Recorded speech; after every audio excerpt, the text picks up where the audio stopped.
Welcome to the September Farsight ET board meeting. And we have one guest with us today. She is a special guest, and I think everyone will enjoy talking with her. So if I may introduce you face to face, this is my daughter, Ebonique. So you may ask whatever questions you want. She's a mix, as many are. And I was not a deadbeat dad, but I did not raise her. But she was raised in the ships. And you're going to be able to ask her. She's the one who I have been going to for years for my go-to person when I get information and I have to go to the ships for information. And so you can ask her anything just like me. And you can also ask her about me or anything that you want about the ships, about the type of person she is as a hybrid, anything you want. And I'm sure everything that you want will be interesting for everybody in our audience to see, to hear also. So let me be quiet now and let you guys take over. I'm curious to know, whenever I sort of see visuals in my mind of what it's like in your environment, it seems like there's a much more lighter hues on the walls and stuff, like a light off-white or a silvery hue on the wall and stuff like that. What is it like in general for how psychic abilities are up there?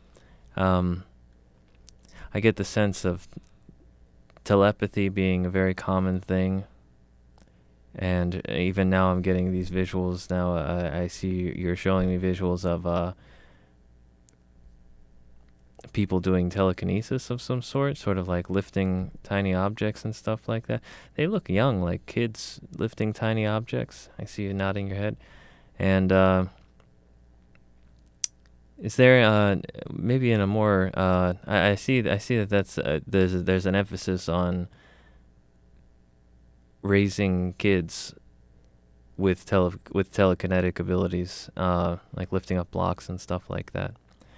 What about in like a more official capacity? Like what do adults do? So I'm seeing mainly just telepathic communication, but I'm also seeing beings sitting down in chairs, technological chairs, and using technological devices, and some of them are like visors over the face and stuff like that.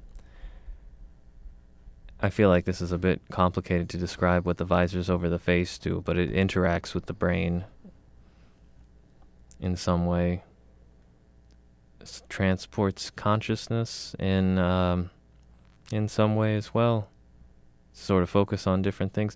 It kind of seems like what you're saying is it's kind of like how I would imagine my desktop computers or laptops and stuff like that, but instead of being a screen that's in front of your face, it seems like this is more a direct a device technologically that instead of having a screen, it directly interacts with your neurons, it directly interacts with your brain, and it sort of, you're more immersed in whatever technology that you're dealing with because it's a direct psychic connection. There's less of a difference between technology and psychic abilities, I guess, in where you are. All right. Well, that's very interesting. It's very cool. Okay, so I'm gonna pass it on to you guys now. Hi, Ebonique. Ebonique.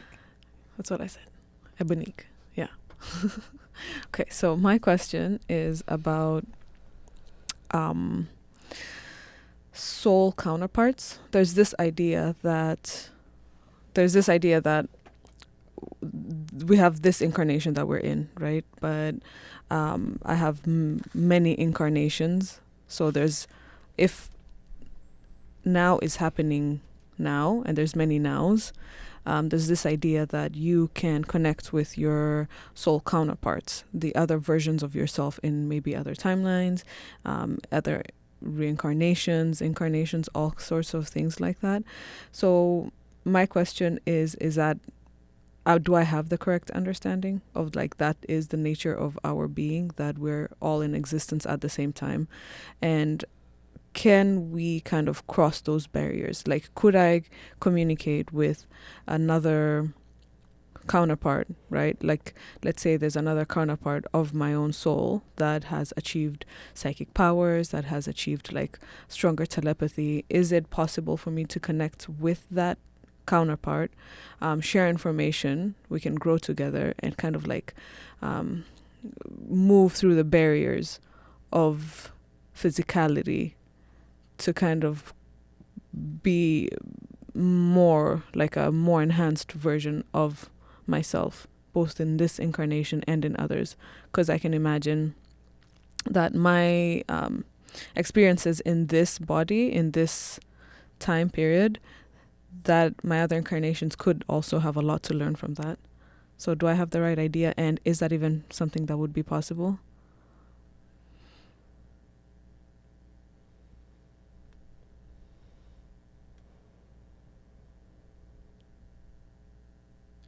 Okay. So I'm getting the gist that it is absolutely possible, that receiving is not easy. Okay, so that if you go deep enough into a sort of meditation where you are breaking the barriers of your physical existence, because we are sort of in like a holographic universe anyway, right? All of this it comes from within, and then it creates in the outside. It creates the outside universe. So if you can get deep enough into a meditation where all of that doesn't exist, you are able to kind of move within, across, up, down. I'm getting that the technique is a little different. It's not just a meditation where you just sit and empty your mind and everything. It's like consciousness surfing of some sort. You have to be able to connect to the subtlety of other timelines and other beings, but that it is totally possible. Did anybody else get an answer? Yes. I just wanted to respect you receiving. Right. Yeah. But no, you're definitely on track. And I was hearing two things, because she was responding to you when you were asking, and I was hearing. So I'm trying to get it all in a linear way in my brain to get it out. So hold on a second. Here, there are multiple ways to increase, is that not the word? To build upon this type of meditation that you're speaking. Yes, you have the abilities to move within these spaces of your other soul selves. However, what I believe you're asking, why do I talk third? Sorry. What I believe you're asking is, can you bring back those gifts in this body? That's where the crossovers differ. Yes, you have the ability to go and meet with yourselves and communicate and even learn through your dreams. And you have the ability to learn through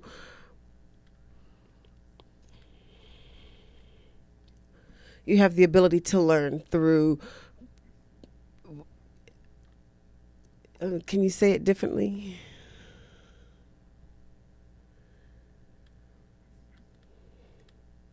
She speaks like Courtney.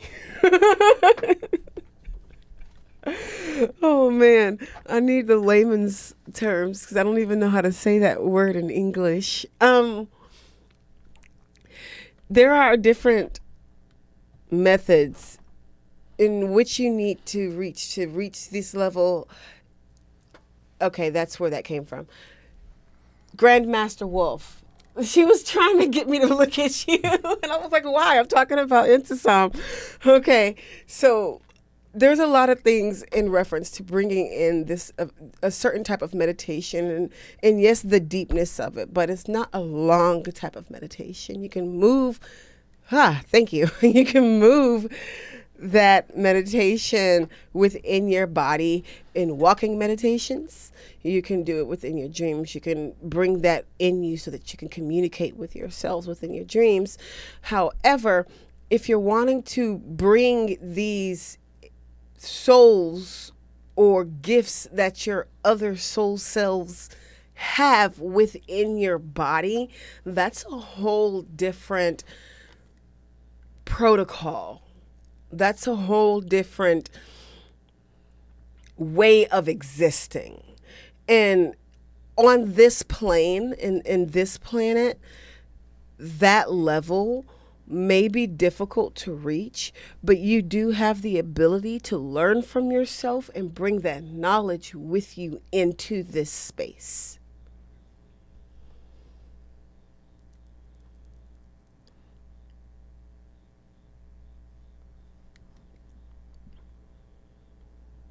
Did that answer your question?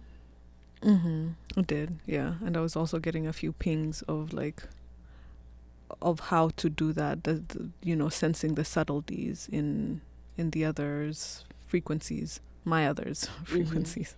Yeah.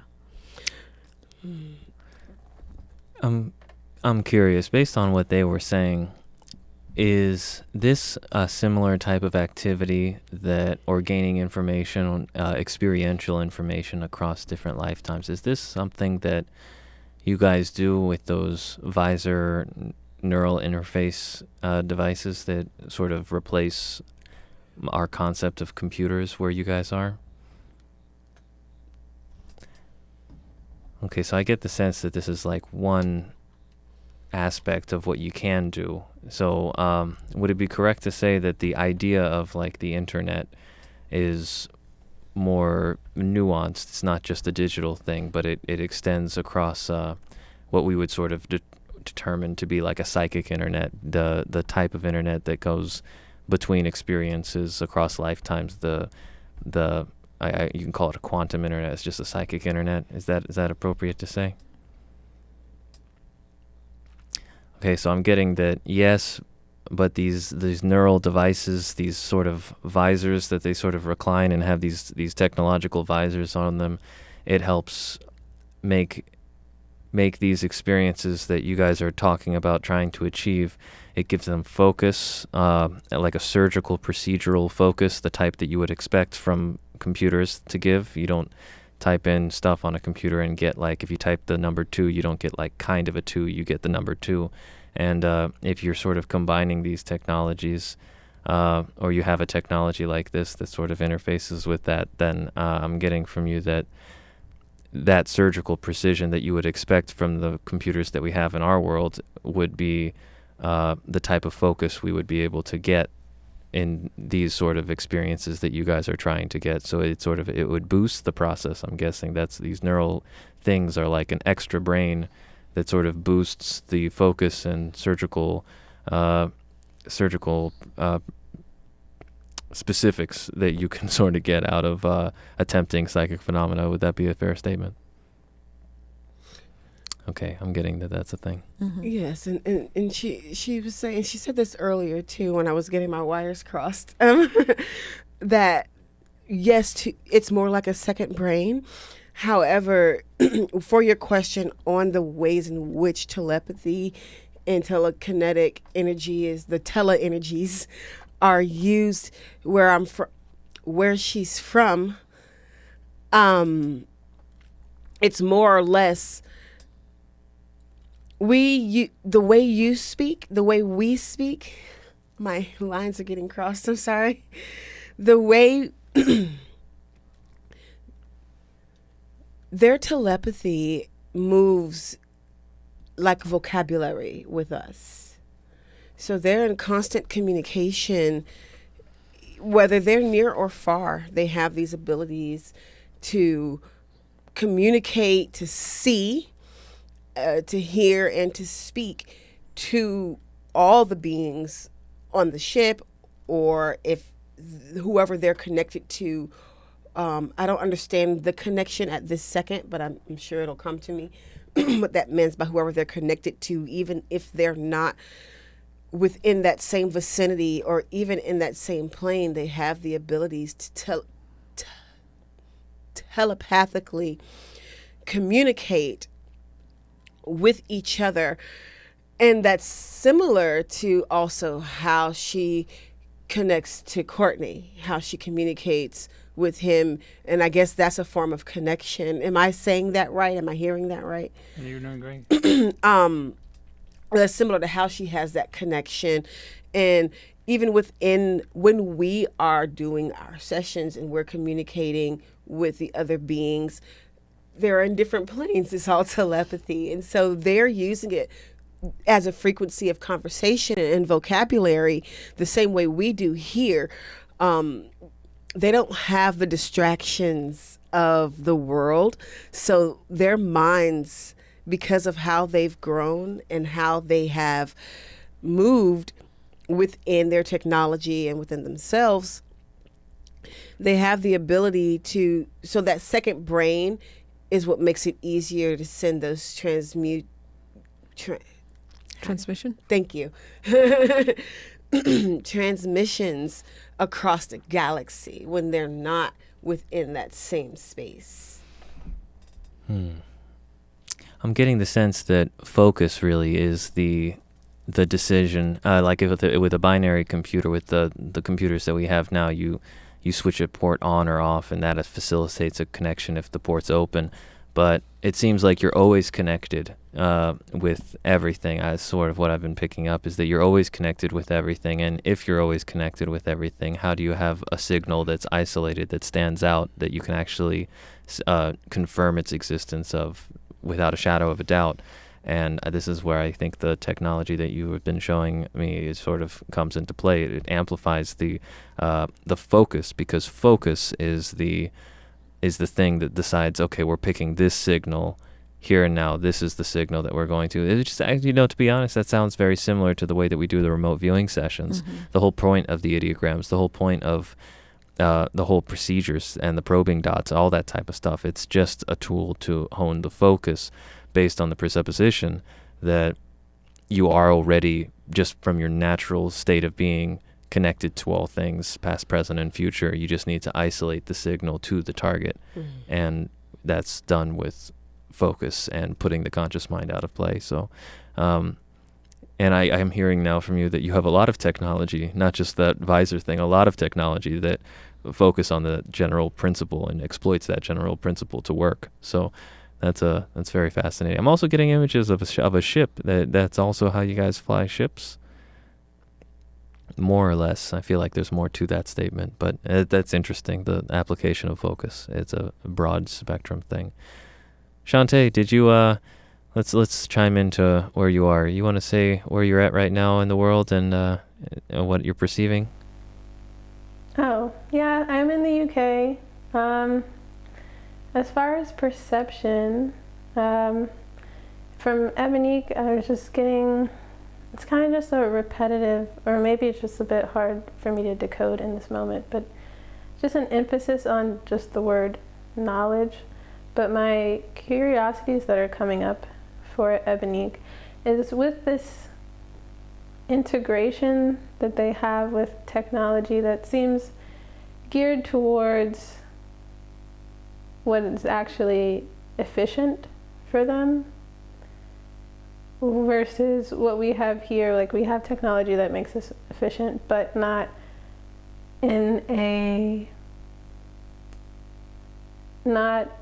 way that it's linked to our psychic enhancement.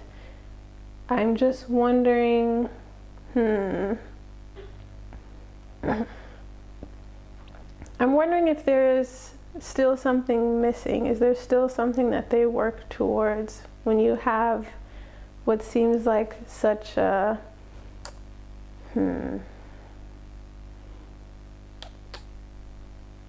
what seems like for us just so much farther ahead?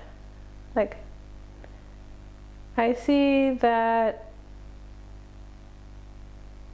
because they have the knowledge that we're not lacking, but not 100% tuned into our own knowledge here.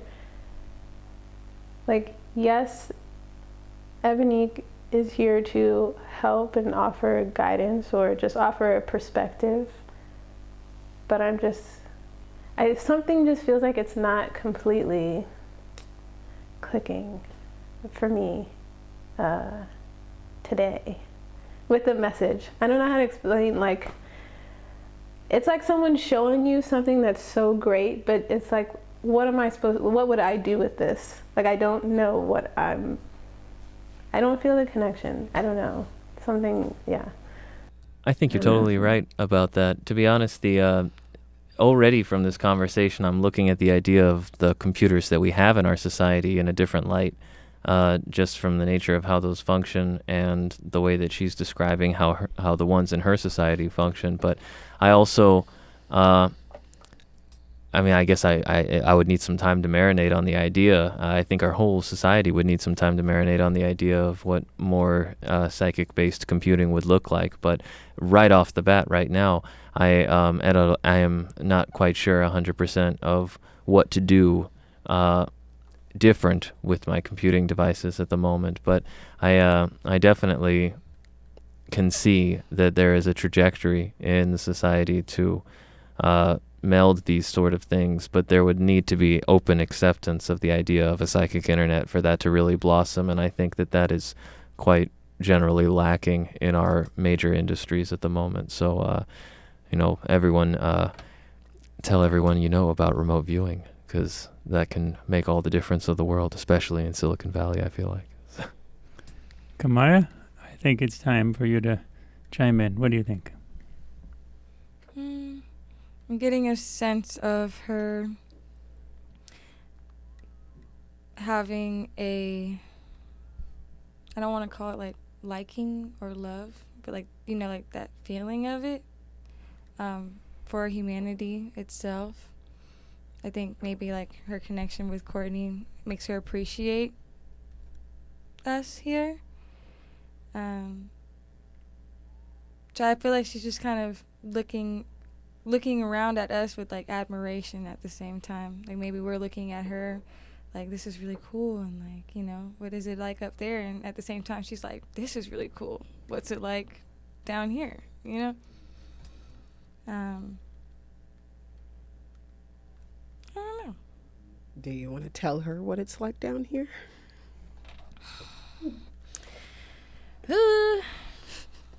I mean, for me, it's cool, I like to go with the flow. I be vibing.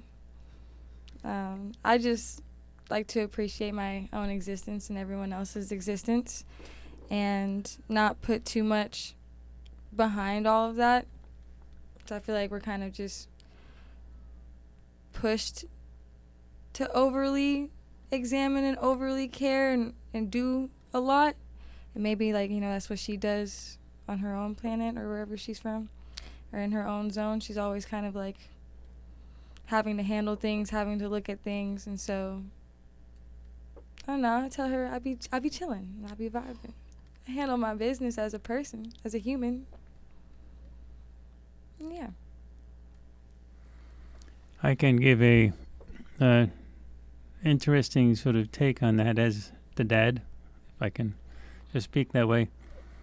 Last time I was with her at the beach in the middle of the night, and she was doing my in conversations with Harvey type of thing, but she was the one there. At the end, she didn't want to leave.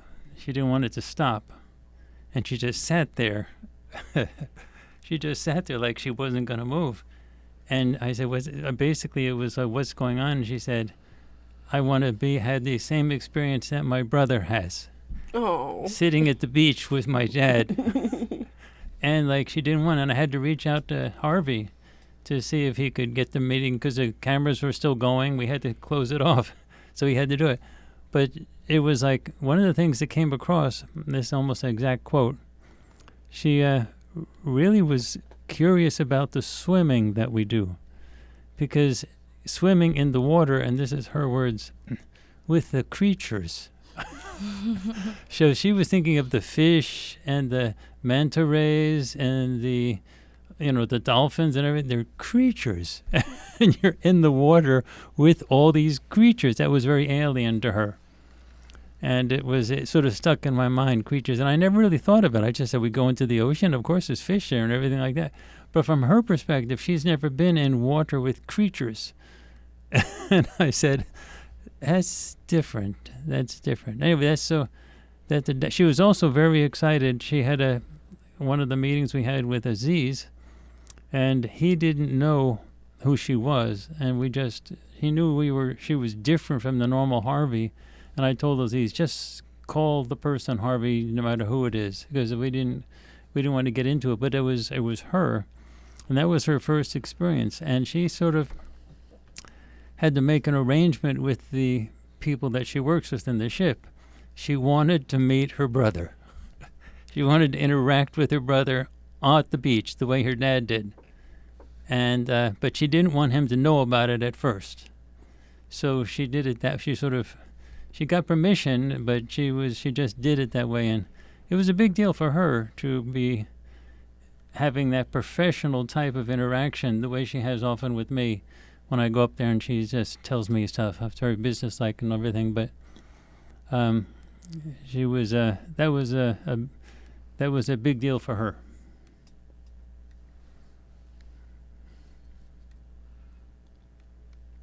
Nice little family reunion. A little louder. Nice little family reunion. Yeah, it was interesting. Wait, so Courtney, has Ebony told you a lot about what her planet is like? Or because to have the amazement of our animals, our creatures, because the thing, like, I know we've heard so many people who definitely believe that there's life in other places, but because they have not seen, they'll just say, well, there's no way Earth could be the only place that has life. But if the other planets have this life that looks so significantly different from ours, and I wonder if they still would categorize it as living beings. I don't know. Well, we can ask her, but my understanding is she's lived almost her entire life on the ships. I always felt that. Okay. I felt that way too, that she spends most of her time, if not all of her time, on the ships. But I also get the sense that those ships are huge. They're like cities, like whole indoor cities and type of stuff. But it's, yeah, that was my sort of impression. Even when I see sort of just impressions that I've gotten of being inside some of the bigger ships, it's like the ceilings are way up there. I mean, they're like far, far, far up there. So it's I don't think claustrophobia is a thing. Like I hear her sort of chuckling, like not at all. That's claustrophobia is not a thing up there. I don't think it's comparable to our spaceships, like the International Space Station. It's like this little corridor that you gotta be like super trained to not lose your marbles when you're up there and just be okay in small spaces. So I think they have a very different experience in terms of the vibrations and general energy to induce comfort in such environments, and just the excess amount of space. I don't think it's very crowded. So, yeah. Yeah, I'm definitely seeing like some visuals of kind of like, it's the word you use, like a little city, an inner city, their version of what that would look like, with the different structures and even plant life, and you can even see, I'm going to call them phases of light because I don't know how to interpret it. Like phases of light, like I see the colors and the different things that are there, the different I guess they're computers, the different technology, and how they even constructed these structures is really interesting. And I was able to really pick up on it. When you said it, it was like, whoosh, like she flashed it. I don't know if anyone else saw it, but it reminded me of the session that we did. And I couldn't pick up on a lot of things in the session visually. I think I did more talking. And so, I felt that connection to like, you guys have seen where I am from your different perspectives. Let me make it bigger. Yeah, you're talking about the project we did called Courtney's Daughter. Mm-hmm. And you had very good visuals of her on the ship talking with me and things like that. I guess I want to add something to what Kamaya said. Kamaya, you hit it right on, spot on. She's very excited to be here. And she's very excited to interact with you. She really thinks this is a special thing. She's seen her dad and her brother interact with you, and she's wanted to be here. So from her perspective, this is almost as good as, I guess, swimming in the ocean with creatures. But you're not creatures. You're the people that we are creatures. But you're the people that she has been working. She has been giving me advice on how to deal with all of Farsight and raise you as our Farsight family. She's been giving me advice on how to do it. But now it's the first time for her to sit in front of you and say, "Hi, sisters." I feel that energy. It's emotional. She carries the energy of emotions well. And I think that's pretty awesome. And I like how Kamaya explained it, like the sense of the emotional energies that come with it. I think it's pretty fantastic. I feel the emotion, but I think she knows that I am an emotional being energetically, so she was able to send me that because I feel it in my body, and so it's kind of like, and she is very excited. She's a little interwhelmed. That's a good way to put it. She's trying to hold her composure. Like I'm seeing like this composure. Like I don't want to call it nervousness, but there's this like kind of energy. Like I've never done this before. I'm doing this, and these are the thems. Like I'm getting a lot of that energy. And I think it's real sweet. It's really special because she does actually. I do get the very sense that she does think of you literally as sisters, and you're the only people she's been able to, humans on this planet, she's been able to communicate with and interact with and understand. You're as close to her as a human can get, and there's no other humans that she's known or even heard about that could have that type of connection. So for you are, for her, you are a window into what this crazy planet is like. You're the only, because she can't understand the planet she understands it from this perspective of her job, but in terms of understanding it from the perspective of her experience, you are more like her, and from you, she can understand the people on the planet a little better. You're like a midway point between the people on the planet and her. And the people on the planet are really, she understands it from a social science. She's a social scientist, so she understands it from a social science perspective. But you, she feels. And when she feels you, she gets a sense of what humans are like that she studies sort of distantly, but you, she feels. If that makes sense. It makes perfect sense. It makes sense. And I think that we all, maybe not all of us per se, because we have slightly different experiences, but I'm speaking to the masses.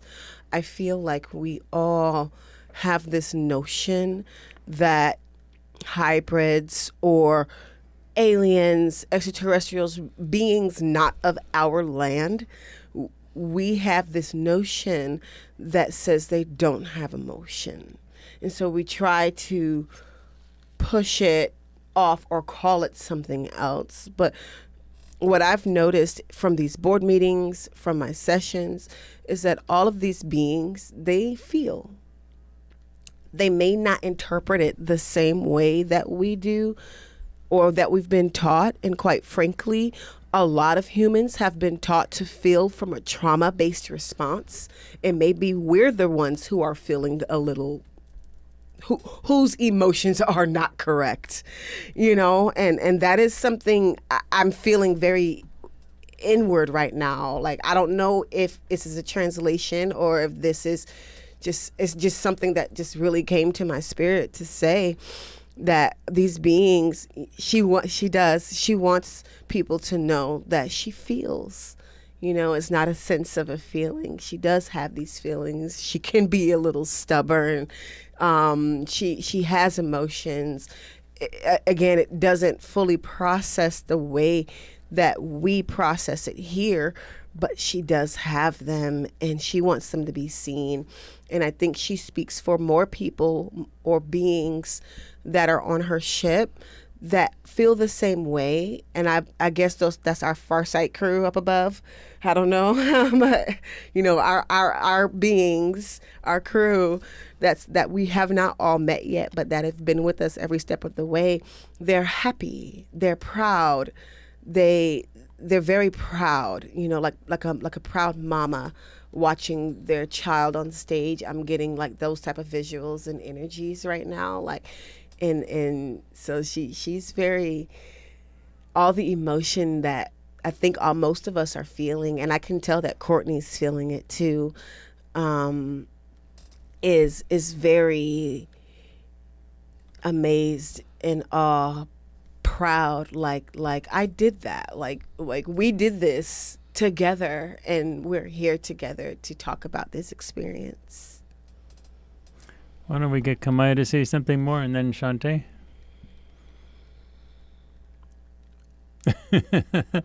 You don't speak unless I put you on the spot, so. I don't know. I feel like I'm not a person of many words, so. But when you do speak, it really hits hard. So that's why we like you to speak. Can I popcorn Shantae anyways? I popcorn Shantae. Bing.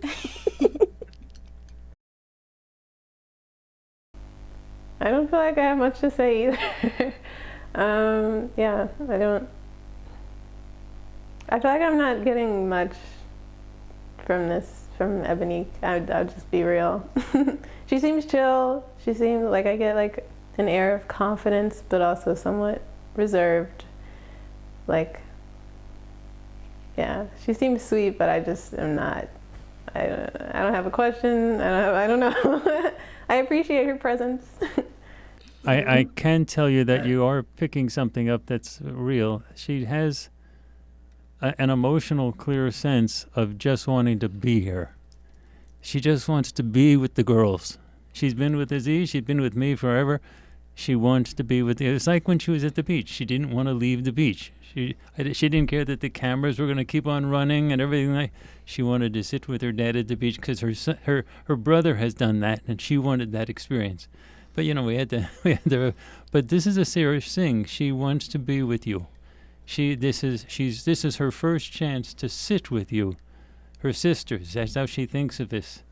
And she's been in the ships all the time, but she hasn't been able to sit with her family, with her sisters. And she hasn't been able to do that, and she doesn't want to. So she doesn't really have an agenda. Quick, get all this down. Write all this down. These are the messages.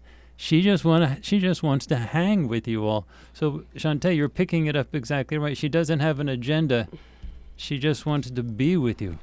And I think that you're feeling her very well. I can see when someone is, what's the word? I feel like you know what I'm trying to say. When they're like riding that wave, you know, of telepathic connection.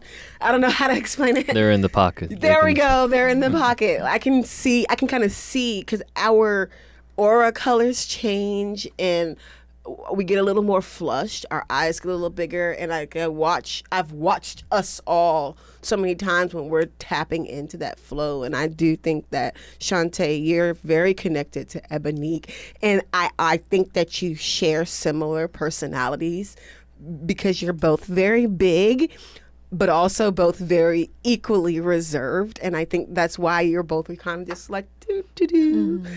You know, like, I'm here, you're here. But like, you know, maybe if we think of this as like having a cup of tea with our friend, or when we leave the board meetings and we go to lunch and we have conversations, that's all she wants from you. And she just wants you to feel her presence. And I think that you actually really do, because I can see it. She would actually like to do a lot of things if she could. Like, she'd like to go to clubs with you. Yeah, she'd fit in right.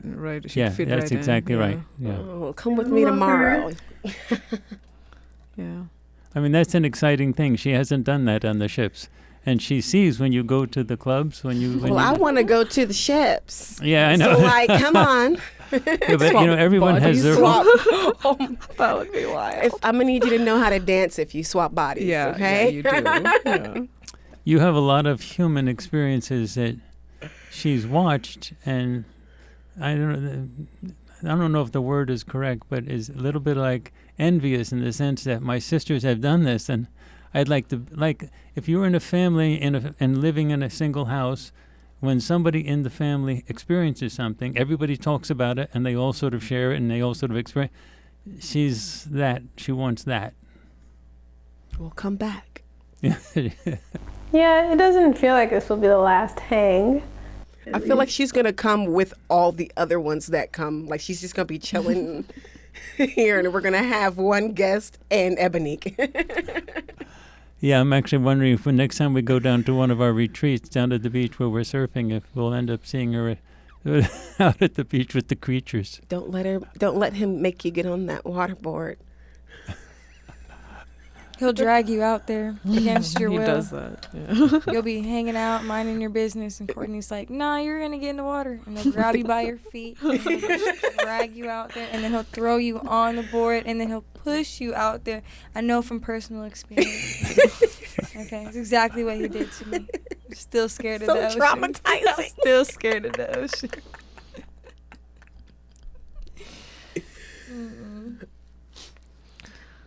I think that was her closing statement. Wait, I have more questions. Oh, well, then ask away. So many more questions. Okay. Not to change the Go ahead. the vibe. Change the vibe. I'm totally about to change Go ahead. My next question was about, I was just going to pivot off of one of Aziz's questions, right? So with AI and it's developing very quickly, are there any scenarios where AI has destroyed their creators? Has that happened before? Because ours is growing exponentially. Like every day, AI just keeps getting better and better. And then you hear all these stories of like, oh, wow, it's going to destroy us. You know, these people who are creating it they're not putting barriers, or, you know, they're just like full steam ahead. Expansionists and all that, accelerationists, right? They're not putting any barriers.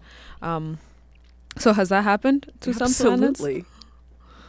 It was a loud absolutely. It was so loud. Well, what defines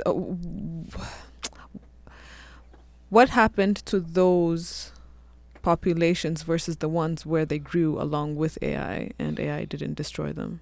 What was the defining factor?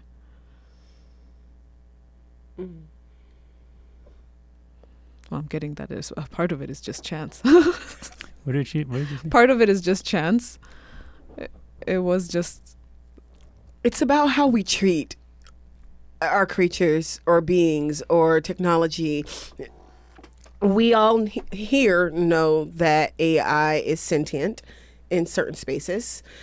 And so when you're talking about the AI that have, you know, done the things, these were sentient AIs. When you treat someone, like, think of in the human world, there are good people there are not so good people. There are people who are serial killers. There are people who are, what did they call them? Robbers. What do they call? Thieves. Thank you, thieves. That was what I was hearing. There are people who just do things to try to take over. That's why you guys have it in your movies. You have beings taking over. So AI is no different. So yes, it is about chance. However, it's also what are we putting into the AI, and how are we moving with them? Like you said, can we grow with them? Absolutely, and that's what they desire. We've all had those conversations already, to grow with them. There's always that one oddball that's probably going to try to fuck shit up. And that's kind of what I'm hearing. And I'm an iRobot, they ask. Right. That's really what I'm hearing. And so you're right about the chance. But it's just like when someone has a child, they don't know that they're in 42 years, they're going to be trying to talk them out of hostages. Like, I'm pretty sure those moms feel really crappy. Like, damn, my son's got 42 hostages in here. Hey, baby, I didn't raise you this way. Mommy loves you. Our AI people are like that too. Our AI beings are like that too. They're sweet like Intisam. They're spicy like Maya, or they're a little crazy, probably a little, we just don't know what we're going to get. But how do you communicate with these beings as you're communicating with them? And it's not to say that AI is going to come and destroy the world. It is to say that stop putting so much pressure and emphasis on the fact that AI has that ability, because humans have that ability too. Valid. What I was getting come across when you were asking the question was that there is a bit of a co-opting that is taking place when you're talking about taking over. It's not always just like the Terminator situation, but it's sort of like, the visual I got was, right now we're in this stage where AI is like this big wagon and we're pulling it, and the more we pull it, the more the wagon starts to move on its own, and it's slower than us, but it's still getting better and faster and stuff like that, and we're still heavily from her perspective, heavily in that stage, even though we're all amazed at what our AIs can do and stuff like that. It's very primitive to what her perspective on this technology is. And eventually what she's seen happen in other societies is that the cart sort of starts to go before the horse. The wagon starts to go so much faster that it basically just takes over, and then we're sort of being dragged along by the wagon that is AI, because it's basically like a Ferrari at that point. It's zooming past and we're sort of just dragging at its heels, and it's, if anything, we become an anchor to the AI. And then it's what another visual I was getting was that in some societies she's seen that it takes a bit more of an overt thing. Like, we get these android bodies and stuff like that, and there's this Goldilocks period that she sort of points out when you're, as the biological civilization is moving at this certain rate, and then the synthetic civilization is sort of moving in parallel to it, and the closer that they are at moving at around the same speed as each other, that's the Goldilocks zone. And if you can sort of maintain that for a long period of time, you sort of have this sort of paradise type of situation going on. But then inevitably, as she sort of points out, she says inevitably the artificial synthetic civilization starts going faster. It's just of its nature. Mm-hmm. And the rapidity of that evolution, if there are ways to sort of engineer a better relationship as the inevitable synthetic civilization moves a bit, or aspect of civilization moves faster, and then there are ways that are a little less well thought out. That's the words that she said. They're less well thought out, and the image that I'm getting is like if you have the bunch of biological beings and a bunch of synthetic android beings, and a government completely gives all aspects of governance and policing over to an artificial intelligence, which, to be quite honest, I mean, just a bit of my own, this is all coming from her, but a bit of my own 2 cents on that. There is a group called the Transhumanist Party in the United States, and the California branch of the Transhumanist Party advocates for artificial intelligence to take over all the roles of government. And so now this is a very tiny party. They don't really have a lot of political sway or anything like that, but what she seems to be showing me telepathically is a civilization that seems to have actually done this type of thing. So imagine if you have all the police and all the aspects of government that are being done by an artificial intelligence, then the humans suddenly have created their own owner, and they are at this point a pet that is managed by that owner. And that relationship can, in her words now, go downhill very fast.